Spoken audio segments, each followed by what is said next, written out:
What'd you learn today, Chester? Not to come early. Well, it's not even started yet. Have you any unanswered questions? Okay.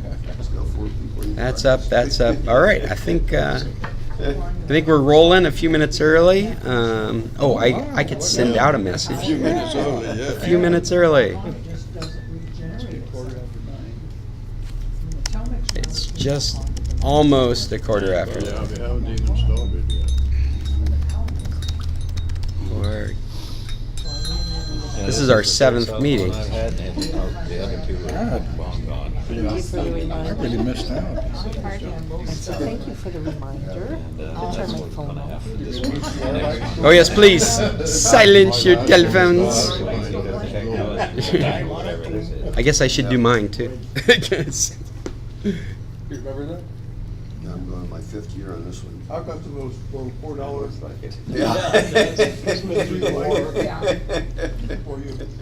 Take target practice. Time in there, No, but I've never dropped it in water yet. I use about 4 of those, Oh, that's what's going on. but I also There we go. found Okay. a deal. That's good. That's good. What am I missing? wonder what happened to the The tweet. And sometimes you can't find the remote. Oh. And it's got one You and got a 2 busy and 3. dashboard. And I can plug something Green down the there. lower patio. And that's number There 3. is an amazing amount of stuff that So I'm all I juggling have on to do this is one get on the computer remote to make all this happen and work the way I'm hoping it'll happen. And because I'm asking a lot of it. I'm not a creature of habit. Where you on phone? I don't every day do the same things. I can't find it. So there's some days I don't want the lights on the lower patio. Probably doing it yourself. And why pay for electricity if I'm not using It's it? like, when's the last time you God saw a forbid. pager? So number 2 is in the living room. And I hit number 2, but then if I lose the remote, I'm in. Hey, Mike's here. All right. Clapper. There he is. Clapper. Yeah. Let Mikey do it. Where's his chair? He was right when they go rest. Oh, he Okay. pays Gotta- first, he gets his chair. Yeah, you gotta pay first. Yeah. You can't sit down. I know, yeah. Glad to be back. She usually sees it. We're here. Oh gosh, I hope not. I look like I'm connected. It's funny you say that because every year. Everything seems to be working. Walmart. It says I'm connected, but when I try to do a Light search, bulbs, it and they're says like I'm not. He won't 78 be there cents. next week. If you go to buy them during the year, Oh, there it goes. they're Okay, good. expensive. Because I was going to say everything about what I'm doing looks like it's working. Going down there. I think we're going to get started. They If, blow little bulbs all the time. I don't know if it's the Oh. girls, what they're doing. I wouldn't mind having less light behind me. Satellite bulbs are blown, fluctuations. This is a real Yeah, those professional little light show bulbs. here. So anyway, Oh, yeah. mine Here's the are green this screen. time, and I have enough to last me. Cool. Like I've There we got 'em go. on my list for Burgundy right now. screen. But it's the same as your shirt. In December. I should be lost into it, right? All we see is a head. The talking head. Same color as the background. Okay, well, it is 9:15, so we'll go ahead and get started. Once again, I'm Scott Stimpson, and you guys are the San Carlos Computer Club. We meet every Tuesday from 9:15 to 10:15-ish to talk tech topics and solve the world's problems. There's 20 of us. There's 20 of us today. That's great. Wow. I need to get a different camera so I can pan across to all of you and make note of it online. Get a drone. A drone, you know, what a great thing to start with. Did you see the Disney drone that does graffiti? I was watching a video this morning. I know nothing about it. I was looking for topics for the computer club, and I found a video from CNET that was talking about Disney Research Center. I didn't even know they had a research center, where they're working with a drone that's tethered that will use a computer to spray paint. And so they can send it a certain distance of the tether and have it spray paint murals that are in the computer. And it'll map out its placement, kind of like GPS does for your car. It would map out placement in the artwork so that it can take breaks and be changed and modified. color.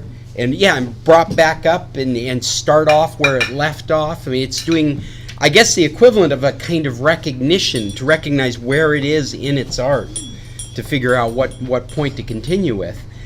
I thought that the art would look very shaky, because you think about a drone, it's kind of doing this kind of number. Well, if you watch it paint, it's got an arm that what's the word for it? Stabilize it. Yeah, it's got a stabilizer in it, and it's constantly moving this paint jet head that's compensating for its bouncing in the air. It's very impressive. Right. Yeah. We're doomed.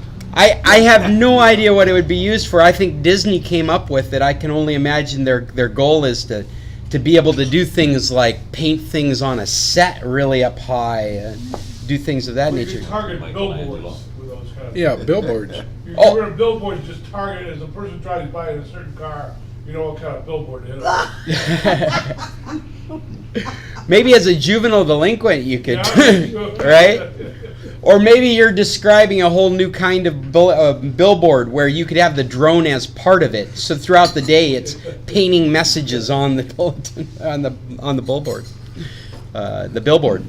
Is this the drone that is about 3 foot diameter? It actually is a modified. It's a modified drone. I can't remember the drone manufacturer. It's a really well-known drone manufacturer. I want to say DJI, I think, is the name of it. It was outside of the hotel restaurant. Marina Terra? No, the other the old hotel. Well, this would be a Howard different. Johnson. Just sitting up in the sky, just sitting there taking pictures. There it is. Probably Google. It's on In the fact, beach. Bill pointed it out. Did you guys see where these news, like CNN, MSN, MSNBC, Who watches Fox, the point I'm making, and Reuters, Actually. they are creating these drone fleets of reporters, and they are hiring drone operators. So they are teaching and certifying drone reporters, and they'll have a fleet of drone reporters that can go out to an area and use drones as part of their coverage. Yeah, Jim. Also down here in Mexico, I believe they just passed a law, it's illegal to operate a drone that's over half a pound, Without a license. unless you have a license. And a hell of a Exactly. fine if they catch you. Yeah, Yeah, that's a good thing. so all these high-fangled, Yeah, I agree. heavy, big-ass, big drones. All the operators have to have licenses now, or they get fined or And whatever. I think I also read where an American can't get that license. I did read Only that. Maybe Mexicans. not, I don't I read know. only in I read Mexico. that too. Only Mexicans. That's Born- interesting. born In in- Walmart, you can buy a drone that is about 8 inches across. It takes pictures. That's probably does legal. Everything. In this But it's Walmart? under a half pound. $900. But it's This under a Walmart? half pound. Yeah, Yeah, it could be. yeah, that'd be legal. Yeah. Wow. In the United States, the real estate industry has been semi-revolutionized by the drones.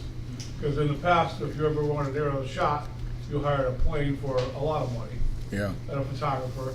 And now people just, the salespeople just learn how to do it themselves in the air. Wow. Say that again, Mike. I'm gonna In drone the to past, work. if you wanted an aerial shot of a piece of real estate, you would have to hire a plane and a pilot and a photographer. Oh yeah, And absolutely. a lot of money, basically. And now, people are teaching themselves how just to do the same thing with a drone.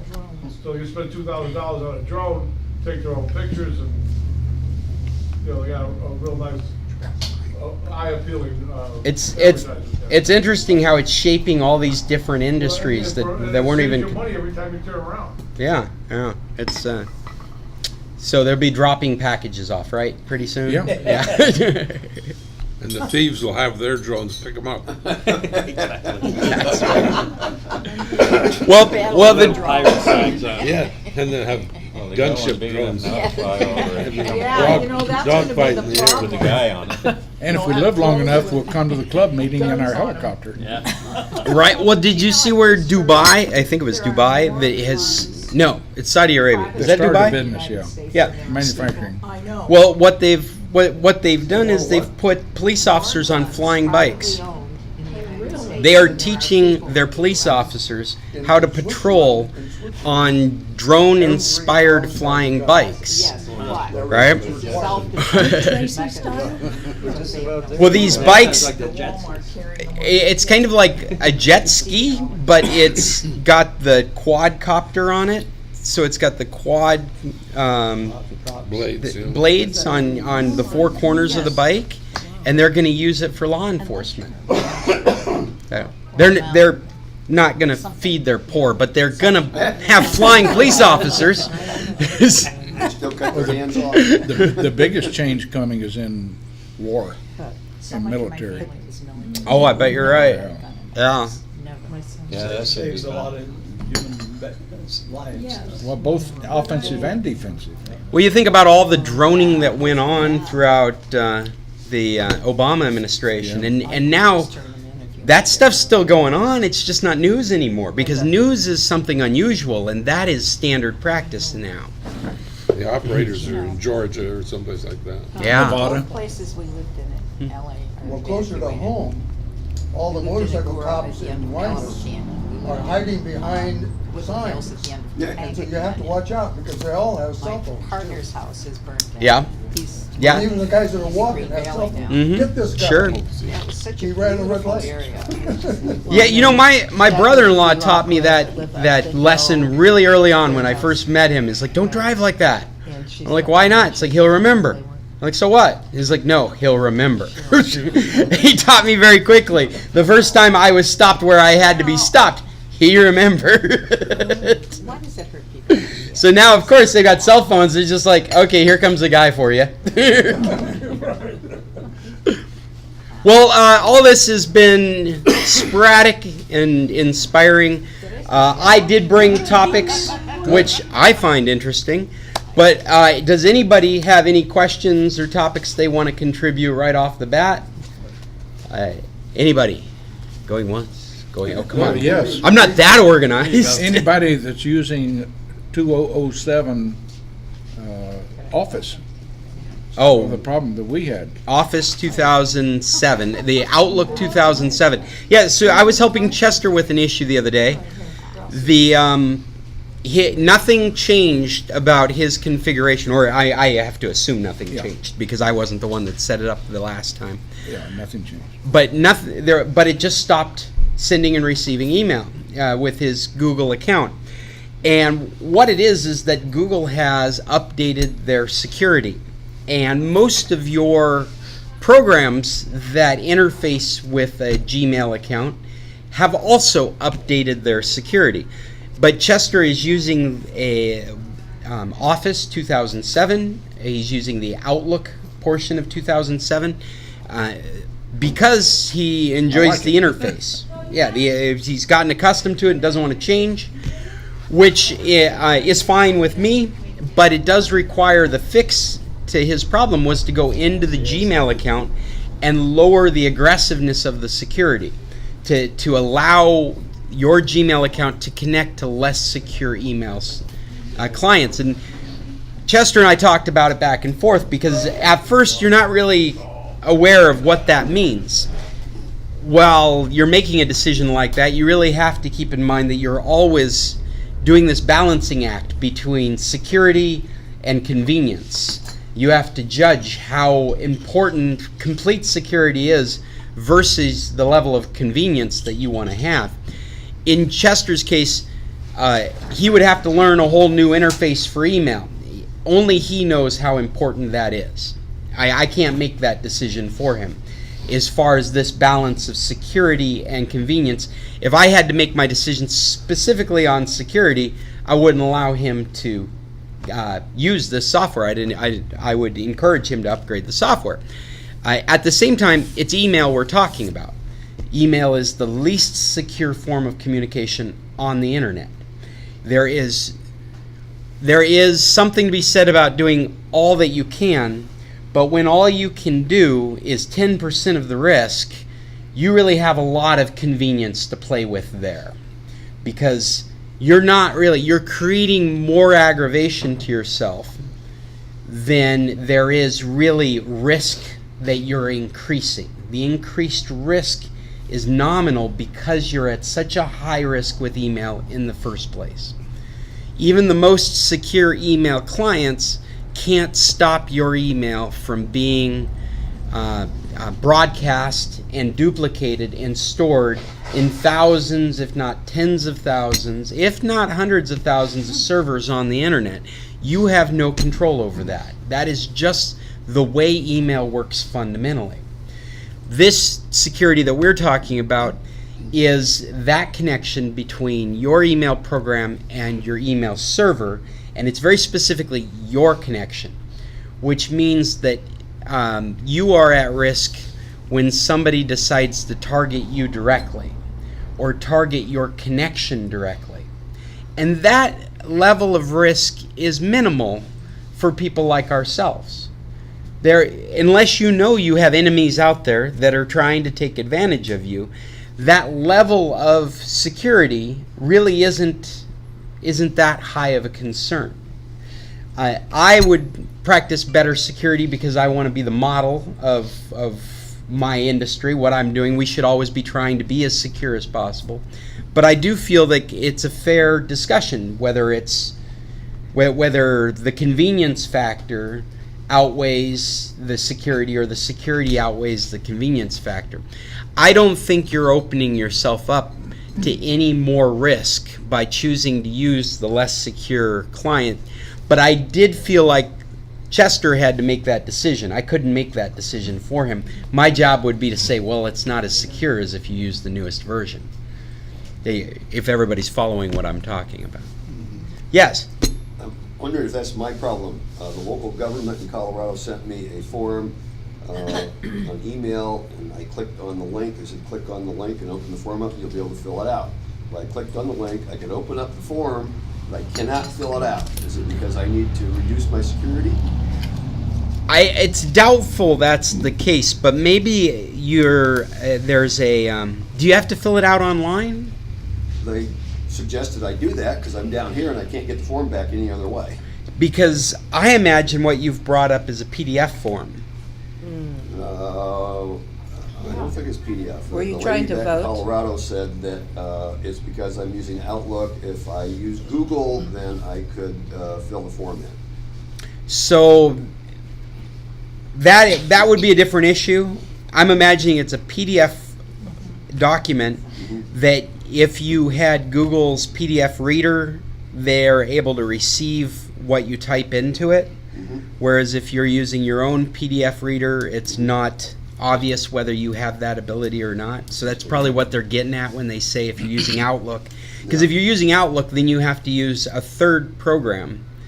And you've got them, then you've got your email program, and then you've got this other program that reads the document that was sent to you, the form. So the third program would be something I get from Adobe? Well, it would be, but what they're saying is that if you were to use your email through a web browser, then that would be that reader would be embedded in the web browser. It's part of the web browser now. But Firefox, Chrome, and Internet Edge all have natively the ability to work with PDF documents. And I suspect that that's probably what they're talking about, is if you were to bring it up in Gmail, you'd have to be using like Chrome or Firefox. And Well, that would none of those worked for me when I was trying to fill in a Colorado form online. No, Maybe none of that's that works. It's Colorado. Because I don't use, I work on a Mac, so I don't use Pardon me. whatever that was. Okay, I've filled in federal forms, IRS forms, So I had the to same way. print it, But fill I'm it not out, Colorado, so I think scan it's it. Colorado. I can't think straight. send it back. Do you have a printer?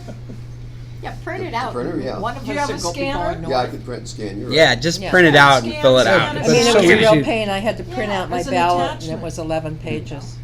This is a real frustration because you're working from a world of paper documents, trying to automate the processes, and so probably what you're getting handed is a PDF form, which was never intended to be an interactive document. Yeah. It was intended to be paper in an electronic form. And so we've bastardized it through the years with these different, I'm thinking about my voting experience. I voted by fax. Me too. And so I had to get the the ballot from the state of Alaska. They wanted me to fill it out online. They didn't even bother with the PDF. They had a form for me to go through in a web style, and then they auto-generated the PDF from my answers online so that I could then print it out and fax it in. Right? Voter fraud, I think, has got to the height, because we received the You had form, to set this off, right? an email for voting. We won't last on this And I could long. not send it back, exactly what you're talking about.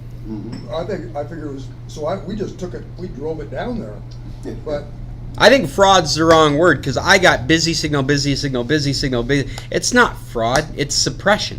Yeah, There's a difference. Voter suppression. It's voter suppression. Like I can't vote in Arizona, they won't let me. that's what Because I Pelosi don't have a suggested, street is address. suppression. It is suppression because I was up all night trying to fax in my vote, and finally it went through. And I tweeted about it. I tweeted the Alaska electoral. And I got Now you're answers. on the list. I got answers and said it's the only way. This is how we do it. There's no other way to get your vote in by fax. This is the Some more this- phone lines. yeah, and that's the ridiculousness. Is Yeah. they could have. Get more lines. There's nothing actual about the fax process anymore. It is all virtual fax servers that are spun up by the phone company when you need a fax line. And so there isn't like a back room full of fax machines that are receiving paper ballots. There's a service they've hired from the local phone company that's collecting a database full of faxes that will be sent to a printer when they're ready, and they'll start being printed out. And then they'll have somebody manually go through the printouts. So all they have to do, the state, all they have to do is spin up more fax lines. But they didn't. They let us all have busy signals. And when you tell them that their system is antiquated, they don't want to hear it. That the federal government, you can only fax some forms to them. Interestingly, on the IRS forms that you fill out online, you fill them out online and you can print them, but you can't save them. Oh, Right. really? Yeah, that Yeah, right. You can't save one, but you can print it. You can save the form, but it doesn't have the. It doesn't have any of the numbers in it. How do they know? Well, they just can't. I don't know how they know, but I've tried. I can't save Well, it. unless you pay Adobe for the software to do that. yeah. Adobe does have distiller software, is what it used to be called. I don't know what it's called now. If I wanted to save the tax That form, they can tell that you are not in the US.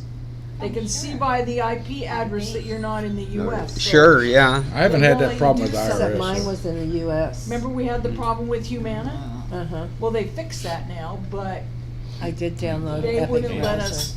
Yeah, did it work for you? They wouldn't let us I- fax into Humana Not for a on long this. time. It doesn't work on a. Because they iPad. knew you were There's at an a Epic for- Mexican IP address. Oh, I didn't realize that. That's what they told me. I Have mean, an address when I up was there. trying to download it. Well, I had a friend dealing with the same problem on her Macintosh, and she's like, what VPN should I buy? I'm like, well, why don't you just try this browser? And it worked immediately. Yeah. So if you guys weren't here last week, we were talking about embedded VPNs in browsers, and somebody brought up the Epic browser. And we've got 2 cases where they were able to resolve their issue using a service in the States.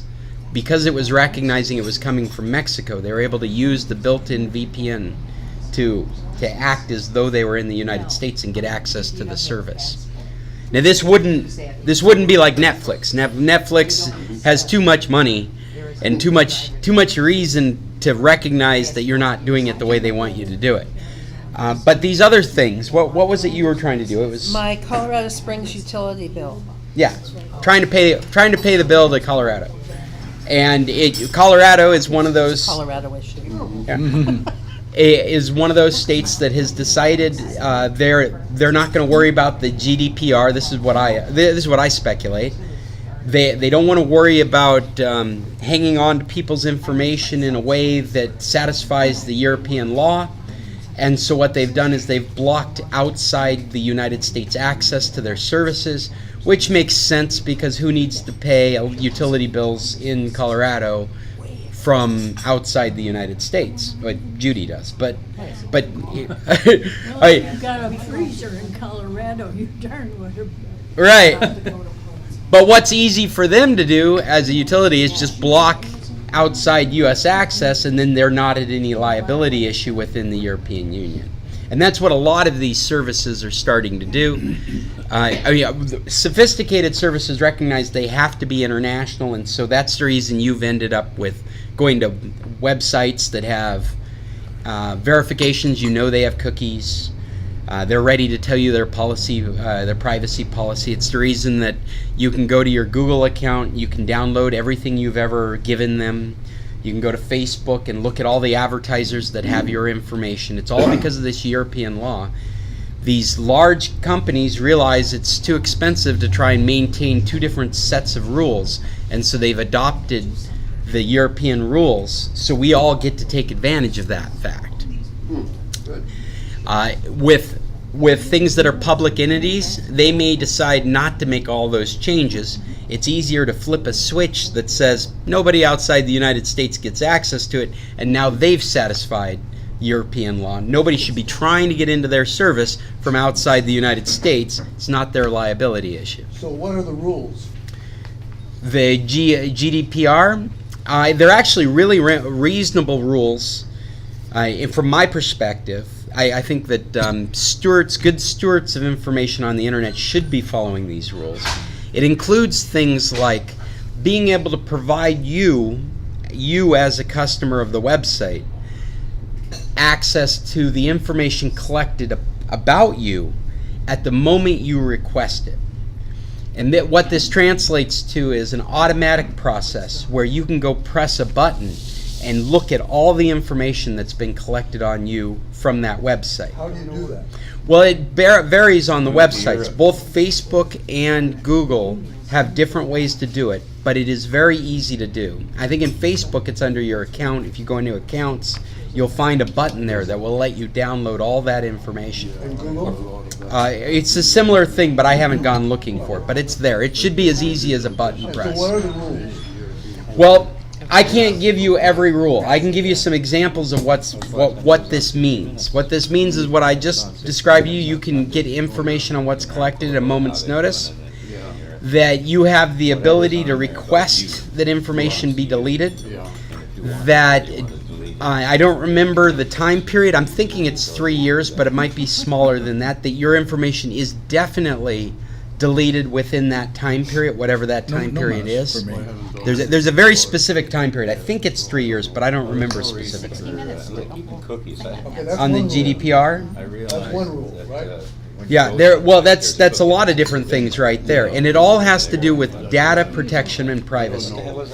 And we're not recognizing this kind of stuff in the United States at a federal level, but California is passing state rules that follow this same spirit, so that we're going to start seeing state by state, and it is so difficult for an organization to do specific state rules that it will just force all these services to be compliant with the spirit of these rules. Well, that's what happened to Colorado with all those Californians moving to Colorado. Mike, I see your hand up there. Do you have something to add? My guess is some of this group would have watched CBS the other night, 60 Minutes, after the Rams game. Yeah. And there was a real interesting, even-handed piece, I thought, on how Europe is treating privacy and how long it can last before you can reclaim your privacy back. It was a well done article, I thought. There are pieces of it that I really like. The only thing that makes me a little concerned about the way it works in Europe is you have the right to be forgotten. Yeah. And they've had that longer than they've had this GDPR, but it's included underneath the GDPR is this right to be forgotten, and I think that that's a real questionable thing. Like, if the information is accurate, if it's absolutely true, why would you need to be forgotten, or why would we make it okay to be forgotten?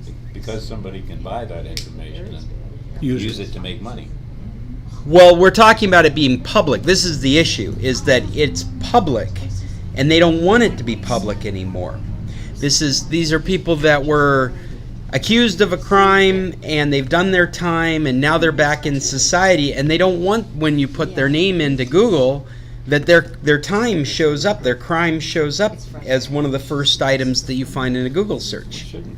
Exactly. I feel the same way. I think that, I mean, if it's, and to me, it doesn't matter what it is. If it's accurate, I mean, it's true, it's accurate, there's no question that was you. I don't understand why there's a question about whether you have a right to be forgotten about My it. guess is that, I remember reading examples of stuff that was not accurate and still hanging out there.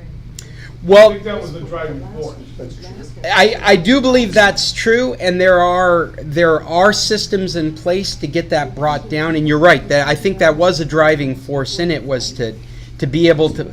But this applies to everything. This right to be forgotten means that if you were in a scandal and you're no longer in the scandal anymore, and you don't want anybody to know about the scandal, after a certain period of time, you can ask them to forget this information. And this is an extension, because the original right to be forgotten, you had to approach Google or services of the such and say, hey, it's been so many years, I want this taken down. By European law, you have to take it down. The GDPR says Google, if it is 3 years, I'm using 3 years as the reference, I don't know if that's true. If it's been 3 years, it should no longer be showing up, and you're liable for it not showing up, or for it showing up if it's not showing up. Well, Did I say that right? in opposition to what you're saying about morality of the world is involved in this very subject.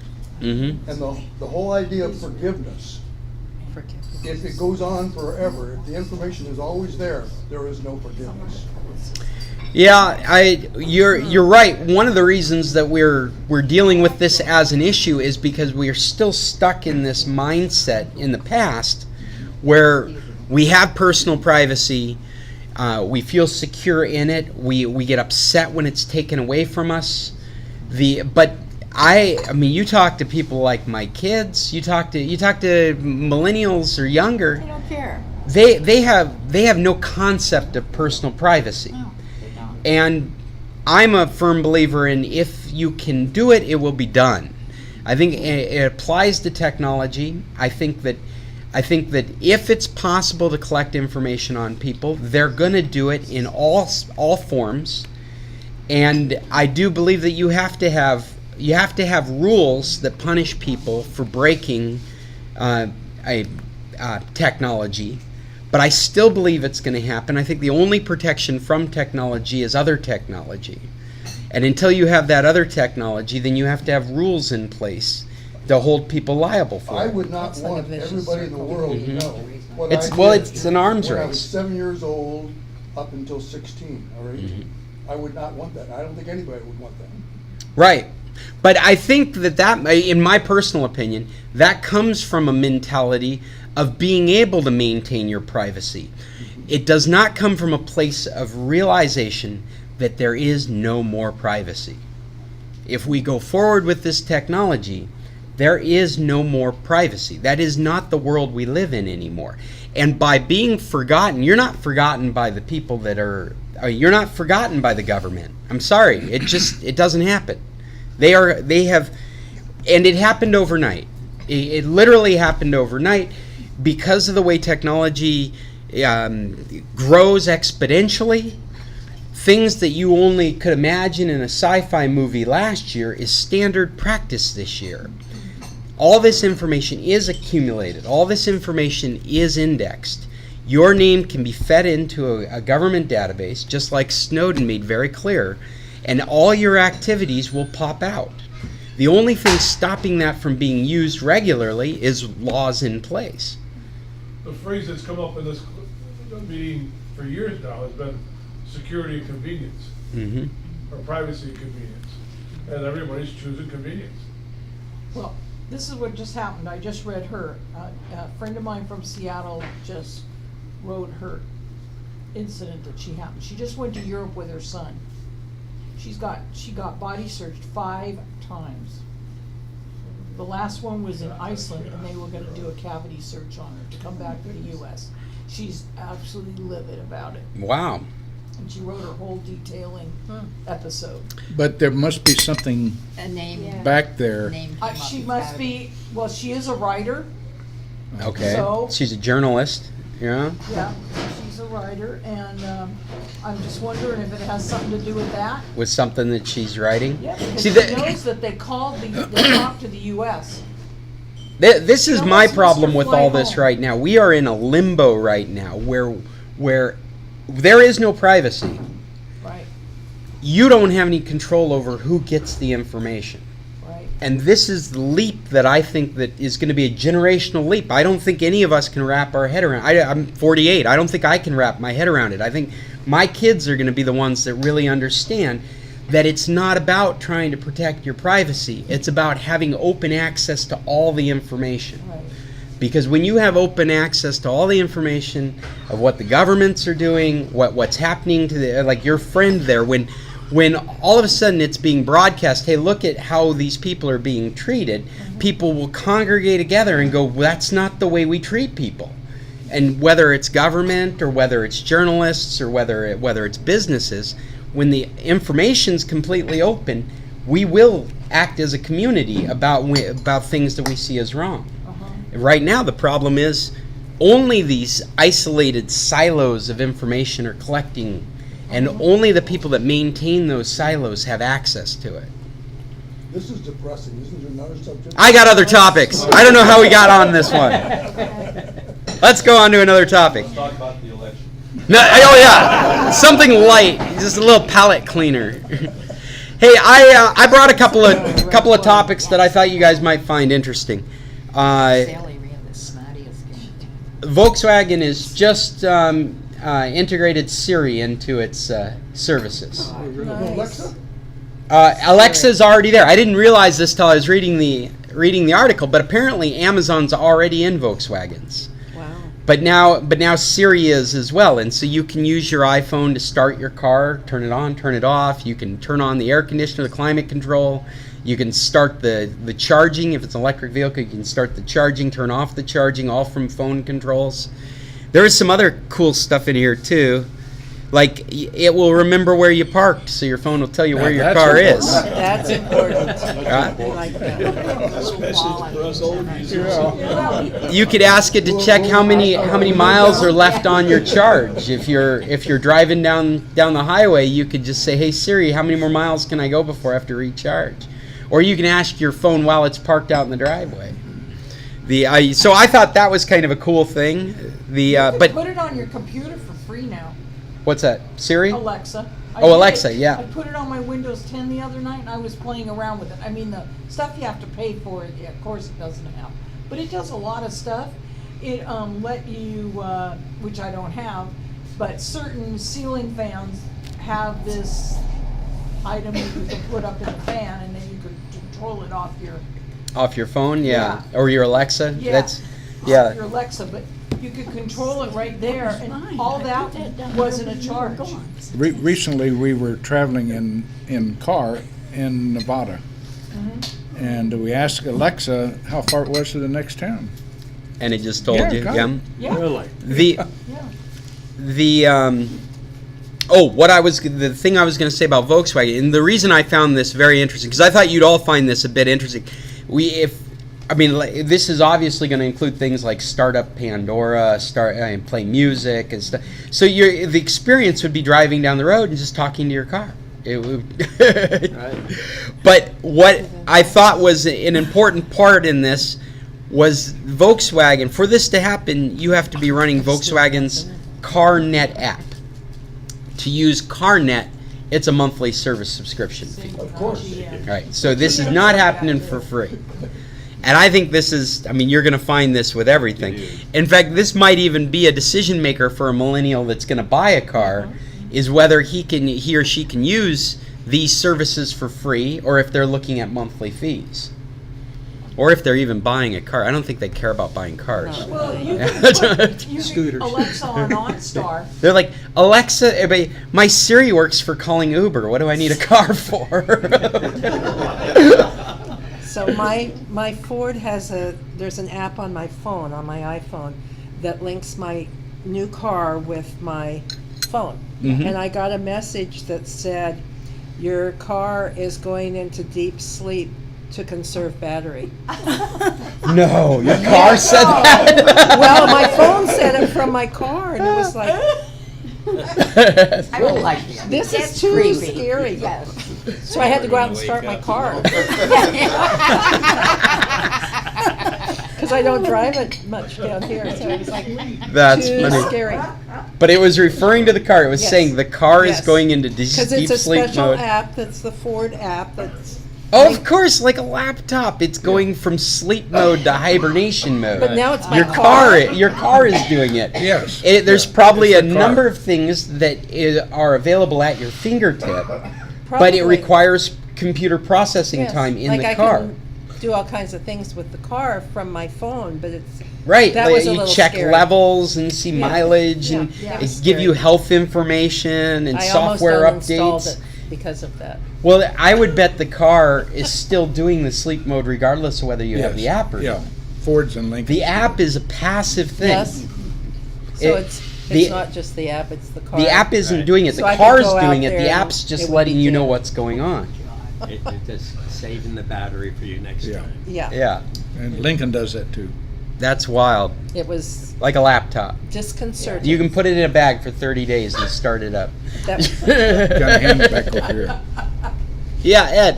My wife has a question. She has. Where is she? Here, I'm her spokesperson. She's too busy for us. Anyway, Let her she know has- my feelings are She has hurt. Facebook on her PC, Yes. and she has Facebook on her Android phone, but they show up with different, some stuff comes on the PC, it doesn't come on the phone, comes on the phone, doesn't come on the PC. First of all, yes, I think we're all dealing with that. It even gets even weirder if you're using the Windows 10 Facebook app. Is that what she's using? Or is she just going to the web page? Because the web page is the catch-all for every feature that Facebook has available. It will always have the most features. Is that a safe thing for me to say? So far, that's been the case. I don't know if that'll change in the future. But what I've observed, I think what a lot of us have observed, is every Facebook experience is different. You do it on an iPhone, it's different than an iPad, which is different from an Android phone, from an Android tablet, which is different from the Windows application from the store versus the web page from a web browser. It's all different. Well, you know, if you use Facebook on your Windows 10 computer and you're not using the app, it's different than using the app. That's what I'm getting The at. app on your phone is a Lite app, I believe.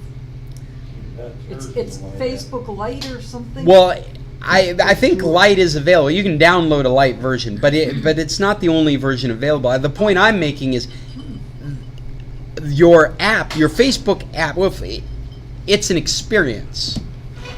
Yeah. And the experience is different based on the platform you're on. And there is not some kind of sync between them. It's more does the settings allow you to set it up the way you want to have it in that experience. And some of those experiences are very limited. I know that the Windows 10 Facebook app, it's gotten more and more robust over the last year, and still there are things missing from it that force me to go onto the web page or go to the app on the phone. I administer a number of Facebook pages. I imagine your wife will probably do something like that at some point, have a Facebook page for Spanish lessons or something of that nature. Well, what Facebook did is they pulled all the controls out of the phone app for those activities and stuck them all in a separate app called Facebook Page Manager.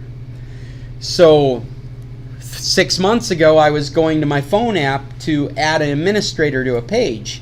Now that feature doesn't even pop up on the phone app. I have to go to a completely different app if I want to do it from the phone, whereas both those features are just right there in front of me if I go to the web page. So if she went on her phone and went to the web via, Google or whatever, It would be slightly different as well, because it'd be more in sync with her PC-10. it has the potential of it, but it's important to realize that these providers are building to experiences, and that in itself is another experience. The web browser on a mobile phone, it's even tailored down to Opera on a mobile phone, Firefox on a mobile phone, Chrome on a mobile phone. So she could go to 2 different web browsers on the same platform and have a different Facebook experience. It's just the way it is, huh? It's just the way it is, that's right. Yeah, there will be... Yeah, right. I mean, there will be... Web browser to web browser, there's going to be a lot of the same things that you can set and have the same kind of experience, because you're having an underlying web browser experience of Facebook. But they have the ability to tailor that even farther to, now you're having a Firefox web browser experience with Facebook. Yeah. Are we moving away from Windows and toward Android? Well, probably a fairer statement is we're moving away from caring about the platform we use and moving more towards the services we use. So when I say I'm not talking about you, Bob. I'm talking about, when I say I'm saying in general, the you of people in general are more interested in going to Facebook than they are concerned about how they got there, if you follow what I mean. Okay, we're less concerned about that whole interface in front of us and more concerned about where we go with that interface. So whether it's Windows it's hard to say. I don't think Microsoft is confident it's going to be Windows. They've done such a wonderful job of embracing Android and embracing iPhone. It's a different company than it was when I grew up with it. They have released software for Macintosh before they've released it for Windows. They have a beautiful Android environment, and there's a good chance that they might start pushing out Microsoft phones running Android. There's a lot of speculation on it right now. They've got a launcher that's Microsoft. They have the ability to put in the default apps as being like Office apps, using OneDrive as their cloud service. They've got a really nice offering that they can license to phone manufacturers, and phone manufacturers can say this HTC, for example, is the Microsoft version, the best Microsoft version of Android you could have. And what's gone down in Europe right now is that they've fined against Google. They've basically churned up legislation very similar to when they went after Microsoft with including Internet Explorer as a monopolistic tactic with their operating system, and they forced Microsoft to pull Internet Explorer out of Windows computers.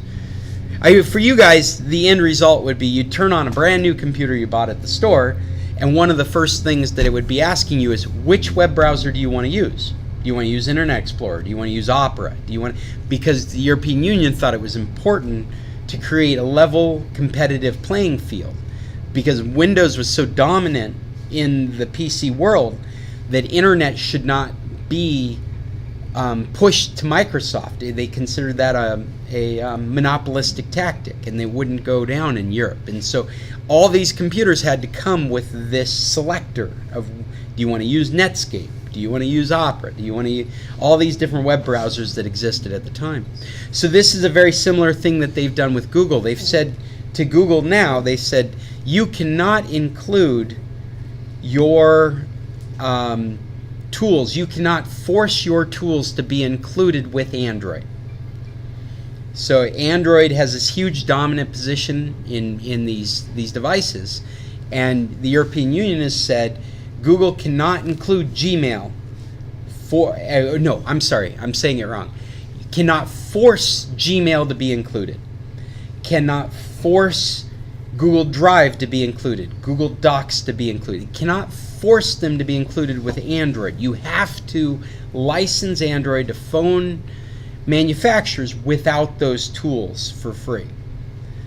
And so, and that's the mandate in Europe now with Google. So they have to allow Android to be installed without, and that this has come up because that is the new Android. The new Android since version 9 is you have to take these Google applications if you want the Google Play Store. The Google Play Store is where you get all your other apps as far as normal people are concerned. As far as you guys are concerned, the Google Play Store is where you go get your apps for your device. If you and what they're saying is that if you're going to build a phone with straight Android and you're not going to put Gmail, you're not going to put Drive, you're not going to put Docs in it, well then you're also not going to have the Google Play Store. So they're forcing these phone manufacturers to include the Google apps with it. The Google apps are what they use to keep track of all your activities so that they can better advertise to you. Yeah, Mike. As a parallel, let's suppose that AT&T had never been broken up. We might not have cell phones today. You wouldn't even be able to buy your own phone to put in your house Exactly. today. Yeah, exactly. Well, but it was that breakup that allowed all this energy to come to the fore. To conclude this, what has happened is Google said, "All right, fine. If you're going to force us to release a version of Android without these services in them, then if a phone manufacturer wants to include our applications, they have to pay $40." So what it has inadvertently done is raised the price of phones in Europe, because no phone manufacturer would include an Android phone without the Play Store. Nobody would buy it. And so now they're all paying $40 more because Google is spiting them. Where's the pirate that working around that? There must be a pirate somewhere. Well, this is Microsoft's opportunity, because they can offer their platform of services for free because they haven't been mandated to pull their stuff out. And so phone manufacturers in Europe can offer a version that's a strictly Microsoft Android experience. And Firefox can do the same thing, and Opera can do the same thing. Well, those are browser companies, and so there's nuances in what you just said. But essentially, a phone manufacturer, you could have a Samsung offering in a cell phone store where here's the Google offering, here's the Microsoft offering. The Microsoft offering is cheaper because it can be cheaper because the European Union's not forcing any restrictions on them. This manufacturer can put all Microsoft stuff on it without paying a higher cost for it. Whereas the Google stuff, because they've got regulation against them, they have to pay more for the installation of those things, so the phone inherently ends up more expensive. Yeah, Ed? One more problem my wife has is that I can talk about in public. I'm going to put a section here, Ed's wife's problem. Go ahead. She's got I'm not. She's got an Android phone, and she has WhatsApp on it, and so it asks her to upgrade it. Well, she goes to upgrade it and tells her she has to delete WhatsApp or another app to free up space. Yeah. And I've gone through her whole phone and either disabled or deleted everything that possibly I can find, and it still has massive amount of storage used up. Let me write this down for a topic for next week, because I'm dealing with this, ironically, on my wife's phone.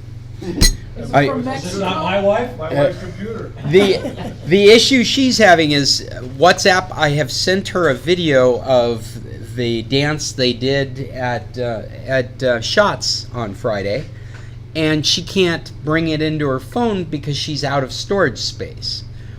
The storage space for WhatsApp is internal storage. It's not the expanded card like you're dealing with. And there is a real hassle moving WhatsApp's storage space over to the card.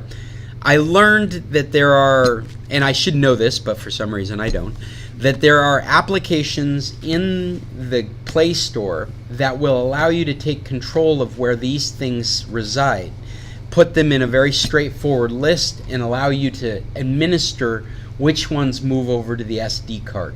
So I'm hoping by next week I will have a recommendation for the one I like and which one's been most effective.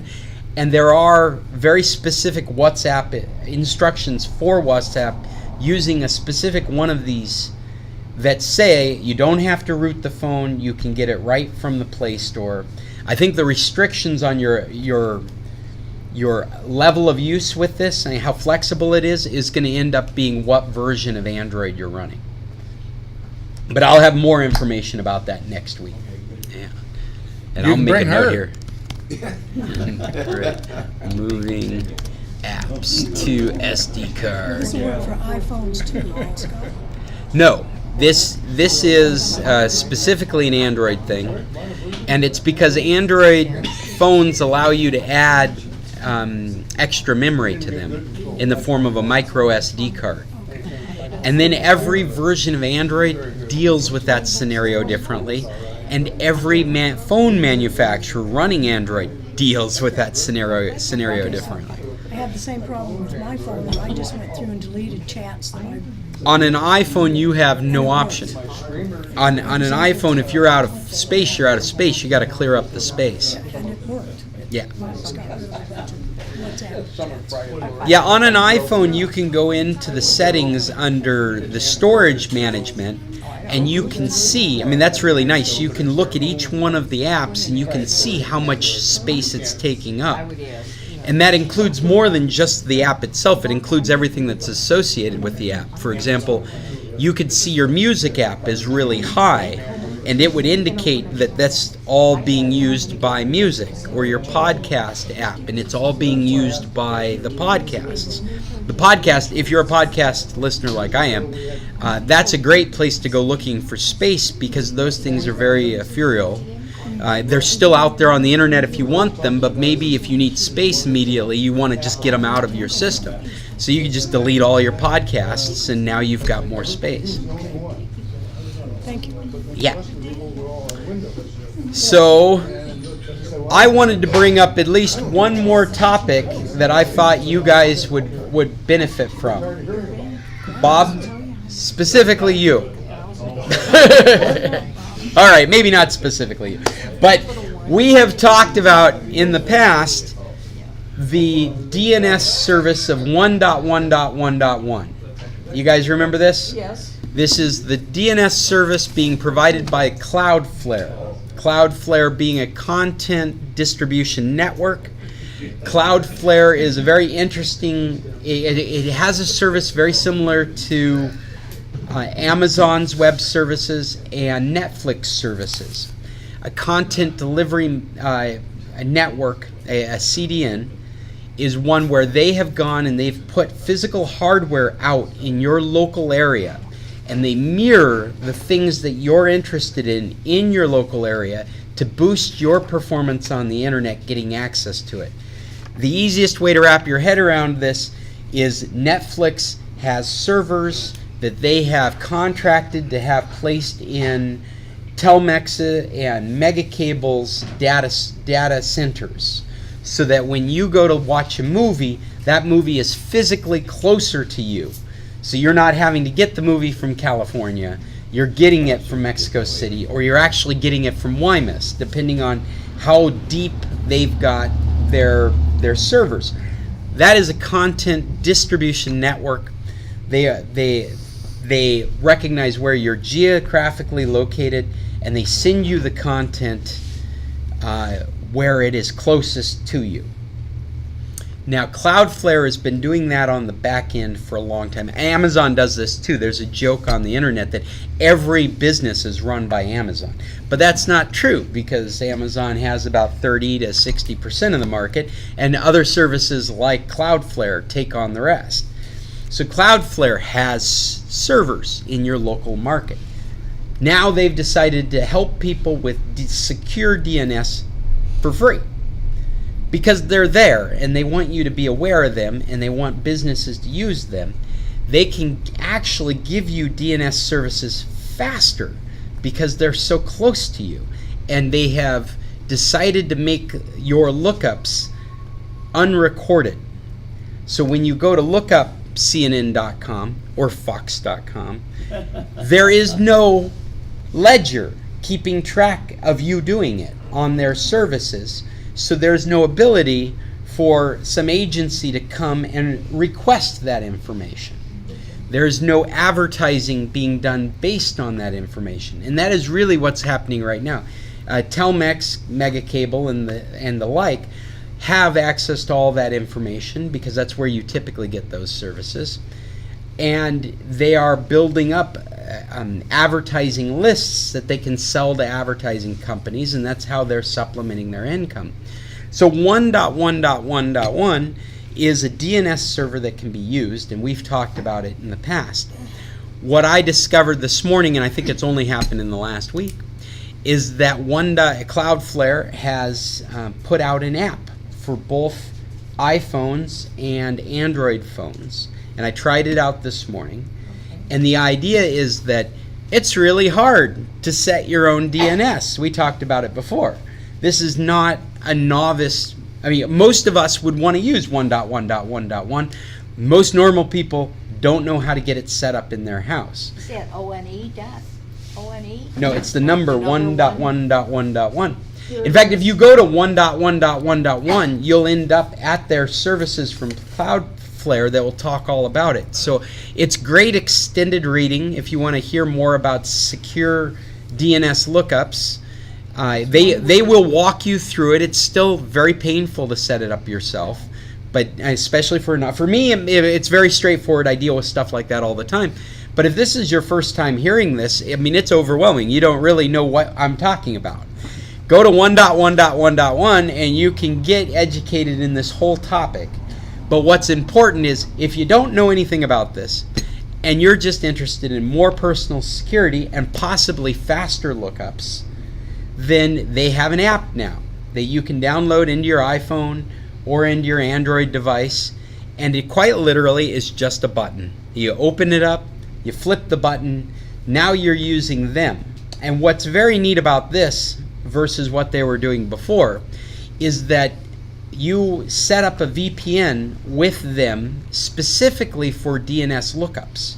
So now, before it used to be they're not keeping a ledger of all your lookups. That's still in place. But the thing is, DNS was open. When you go and ask for an address, that asking can still be tapped into by anybody that's looking for it. That's all happens in the open, in plain text. Now that you have a VPN to the DNS, none of that can be listened in on. If it is, it just looks like gibberish. And so they've added a new layer of free security for you, so they're not keeping track of a ledger of everything you're doing, but nobody can covertly be what you're doing because it just looks like gibberish. And they're offering all that for free just to have. I don't see why. I mean, they're either going to start their own VPN company, but I don't think they need to. I think they make plenty of money doing what they do. I think they're really doing it as getting their name out there in the space, making sure that when developers are hearing AWS from Amazon, they're also hearing, hey, you can use Cloudflare as well. These are powerful tools providing us with a lot of security at the touch of a button for novice to use. So I highly recommend everyone should have this. It should only benefit you. And what I like is that if for some reason you think it's not working right, you can go to the app and turn it off, and you're no less off than you were before. There's no painful configuration to put back in place, which was the case before. Where the DNS is going to. Yeah, that was. The DNS is their own proprietary system of DNS. In the US? I speculate that it is a peer-to-peer sharing DNS, which is not a model that's used on the internet traditionally. It is their own way of doing DNS. But I haven't done any research into how it's put together. So I think your DNS request is literally going to a server that's the closest server to you, but then that information is updated by an encrypted channel to another server, and so on and so on. The difference is none of that stuff was done encrypted before. It was all controlled by your ISP. So that information was broadcast in the open. It was collected by your ISP. It was all being used for advertising information. Can we put it in your net gear? Yeah, you can configure it as your DNS, but that VPN, I haven't seen instructions yet for a way to do that from a router. And undoubtedly, you'd need to have some router software that supported VPNs like DDWRT or OpenVPN or OpenWRT, something of that nature, to be able to do something like that. So you're giving up that layer of security. But I love the idea that you can have a phone, you can have it in any network, and you can have this active. Actually, on my phone, it's just active right now. I've just had it on.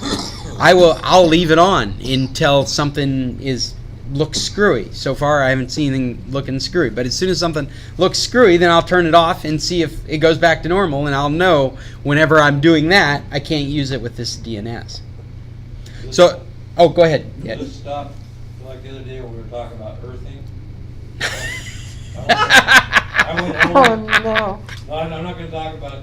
This is not related to earthing. I know that. I googled earthing, and then I opened my Facebook page, and I already had an earthing ad on my Facebook page. That is absolutely what this would stop. It's pretty typical. That is absolutely what this would stop. But we're not going to talk about earthing today. So I think everyone should look into this app. I think it makes sense for everyone. You can go into the Play Store or the App Store on the iDevice, and you can either search for Cloudflare or you can search for 1.1.1.1. Yeah, Linda's looking at it right now. It's pretty far down the line when you go to Google Play. Yeah, in Google Play, it's not the first thing that pops up. Is that Cloudflare? Yes, it isn't. Look for Cloudflare when you do 1.1 or Flare? Flare. Flare. Flares. F-L-A-R-E. You can search 1.1.1.1, but when you go through the list of apps that are found, make sure it says from Cloudflare. See what it looks like? It's a little square with a 1 and a 4, and it's colors. There it is. There it is. Yeah, here it is running right now. So It's pretty far down the list, so would keep that going. It isn't at the top take of the the list. place of Epic Browser somehow? No. Now it wouldn't, because the only thing the VPN is used for is the lookups. Oh, okay. Okay. Now, Is to what? is the lookup. So if I was trying to open something, it's not going to do it. It's not going to do it through the VPN. You would have this, you would just open this at a certain type on your. No, from what I understand about it, you install it, you turn it on, you forget about it. You would leave it running the entire time. You do all your stuff with it. That would give you the most security and the potential of going faster than you are right now. And we could get into the discussion of faster because it all has to do with the content distribution network. But basically, they are rating faster lookups than your local ISP or any of the big ones that are out there for DNS. So it seems like if you looked it up though, it would then be, you'd be blocked then from somebody seeing where you were looking it up from. That's right. You are blocked. All the information, where you are, where you're going, what you're doing, all that's blocked by that encrypted But channel. once you click on that, it's not blocked anymore. You mean like you're search, like you search something? Yes. So here's what we're talking about is this. You search a word. You bring up Google. The act of bringing up Google, you had to ask for google.com. You use 1.1.1.1 to look up the number associated with Google. that lookup, what you asked for, where you asked it from, where the results are coming from, it's all blocked in that channel. Okay. So it cannot be, no one can eavesdrop on what that is. You get your result. You click on the result. That result is going to a server out there that's not Okay. the DNS. Okay. So it's outside the VPN. Okay.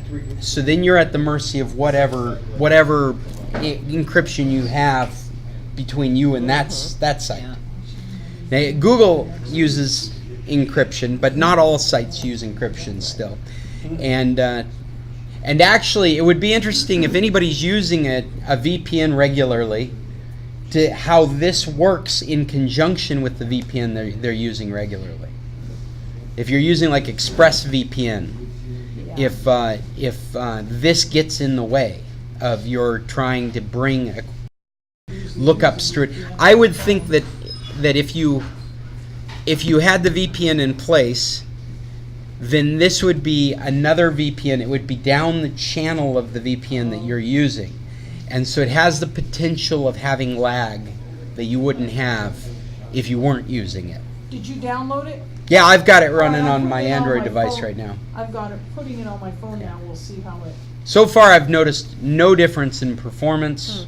It's like I don't even know that I'm using it, which is the way you want something like this. All you want is for things to work better or no change. Can something like, I'm sorry, how do you spell cloud what? Cloudflare, F-L-A-I-A-R-E. No. F-L-A-R-E. Oh, okay, It's yeah. one word. Got it. Thank you. You're making me realize why I couldn't Google search it earlier. I don't know how to spell. Hey, and I'm going to mention one last thing that's just for fun. While I was doing research this morning for things I thought would be interesting for us to talk about, I found a video from CNET that was pitting the Siri voice assistant against the Google voice assistant against the Samsung Bixby voice assistant. There's some good tech humor in it, watching as they deal with each other, the three phones. But what I really got from it was stuff that I didn't know that you could ask your phone for. And so it's funny to watch, but it's actually pretty informative too, because it'll give you, all of us nowadays, if your phone is 5 years old or newer, you can do these voice things with your phone. And a lot of us aren't aware of just how many things are out there. They were doing stuff like they were telling their phone, turn on the flashlight. Well, I know a lot of us are privacy concerned and security How do concerned. you find this? Go to scclub.org and wait, scclub.org. It's the website we use for the computer club. Oh, okay. And I'll post it there so you can find it easy enough. Yeah. But again, going back to the voice thing, some of us I do. I have the voice turned off by default on my phone. But things like turning on a flashlight with your voice, that might get you to turn on the voice. It might. You think about it. You're stumbling around with your keys in the dark, and it's like, you know what? If I could just say turn on the flashlight, and I don't need to find the little button on the phone, that might be enough for you to want to turn on the voice assistant. You know where that'd be really handy? I love toys. Where that would really be handy is when you want to video something or make a quick picture. Right. You don't have to go in there and find what photo, Well, that was the You other just talk thing to is it. if you've got the talk function on, Turn you on can video. say, take a selfie. Right? I didn't know you could do that. Take a selfie. You mean like I could hold my phone out and say, okay, Google, take a selfie. And it would bring up the camera or orient the camera to the right camera, because you have a front and a back camera. You can't take a selfie with a back camera, right? But so Google's got to know to turn on the front camera and take a photo. Can you put the microphone on your desktop, or you go through Google? Well, what you have to do is you have to turn on the Google Assistant. I know, I have that. Yeah, do you have it on? Like, can you say "Okay, Google" to your phone? you have to hold the button. No. Well, No. right now you do, but what we're talking about is not holding the button. We're talking about it Oh, just. You can just go Google. You say "Okay, Google." Okay, Google. No, and that's how a lot of us have our phones, and it all comes That's why from. that assistant came up on my tablet. Uh-huh. Oh, you don't use that on your tablet?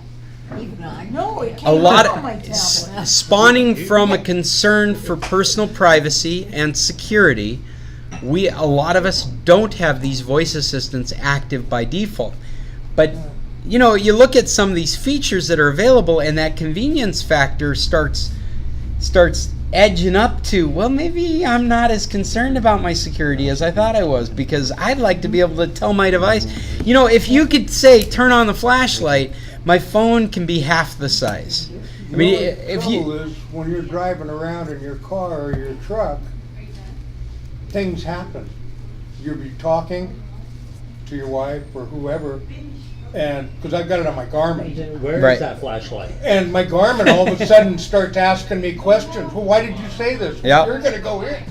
Shut up. right? Yeah. Yeah. That definitely happens. My Echo goes off at random times. At times we'll hear it's like answer a question that was never asked. Yeah. Yeah.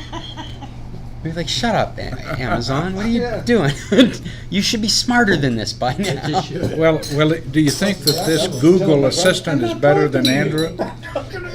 Google Assistant versus Bixby, which comes with Samsung, versus Siri is what we were really talking about. And Cortana's got to be in that list at some point. At some point, Cortana's going to be playing in that same field. I think the point I was trying to make, and I think you should see the video to see my point, or to see some of these. When you're asking for tools, to me, I always look at my phone as a Swiss Army knife. To me, it's the virtual equivalent of a Swiss Army knife. You're able to introduce new blades into it to extend the metaphor, right? You can add and remove blades to it, but you're still having to. Turn on voice command. You got to turn it on. Yeah. You got to put Find it. You got to find the it. app. I mean, it sounds like a great idea, but if it's going to take me 5 minutes to get there, what's the point? If you can start doing things like call my wife, turn on the flashlight, take a selfie. The phone doesn't need to be so big. It could be a little stick again in my hand, as long as it's really accurate at stuff like that. That may be all I need from the phone. Turn on the flashlight. It doesn't need to be bigger than one of those old candy bar size phones. Send an email to my wife telling her I love you. If it can do all that, why do I need a bigger phone? I'm anxious for you to post this. Yeah, I'll post the video. I'll try and get to it this afternoon. Well, you know, we maintain a website for I maintain a website for our club at scclub.org. And San Carlos Computer Club, and it's scclub.org. And whenever I find things like this I find interesting, I post it on that page. You'll also find recordings of all of this was recorded. I see some faces here I don't recognize. If you didn't know this, you're live on the internet. you have given permission by showing up. Who's that? That site will lead you to everything. It'll lead you to the feeds, the audio feeds. It'll take you to YouTube. Oh, neat. That's how I first come here. Oh, that's great to hear. I got the notice. And what's your name? Betty Lou. Betty Lou. I think we chatted through email or something at one point. Well, thanks for showing up. Everyone's welcome. Please bring your questions and your topics, and we are. What's that? And your neighbors. And your neighbors. Bring your neighbors. We're gonna shut it down because we're at the ish time. It's 10:30. People like myself might need to go to the bathroom. I think that's too much. Kind of hard on the hook. That's an overshare. I probably shouldn't have said anything. Oh, that's okay. But thanks for coming. Again, I'm Scott Stimson, and this has been the San Carlos Computer Club, and we meet every Tuesday at Tequilas. If you're in San Carlos, you want to join us, come early. Come at 8:30 or so, and you can get breakfast. Tequilas is a great place to get some food. They give us great table service, and they give us great Wi-Fi. They got a great Wi-Fi connection here. They've got a fiber optic link, and we get to take advantage of almost the full bandwidth while we're here. That goes up to about 30 megabits a second. If you're in town looking for great internet, this is the place to find it. Is that Richard over there? No, Richard couldn't make it today. Richard, you have become so popular. I can't believe how many people have asked about you today. You really missed out Yeah, today. you're needed. Somebody needs photography. Somebody needs your photography skills. I'll be seeing him later. I can mention it to him, Maggie. If you don't mind, I'll give him your cell phone number. That's fine. Yeah. Just WhatsApp. Or I'll get you his too. Yeah, I'll sit down and do that as soon as I'm Thank you done very here. much. I guess that's it. Until next Tuesday. Oh, I forgot to promote myself. I'm from International Computer Solutions. I would appreciate wherever you are on the internet, if you're having computer issues, that you get a hold of my business. We are in the business of providing IT solutions. Whether you're a Makila or you're somebody that's trying to digitalize a photo album, I would like to be the person that helps you. So get a hold of me through internationalcs.net. Scott at internationalcs.net, or call our offices locally at 226-0209. This is always a great experience. I love being here. I'll see you guys next week, next Tuesday. Until then, tech on. Thank you. Thank you, Maggie. Bye-bye.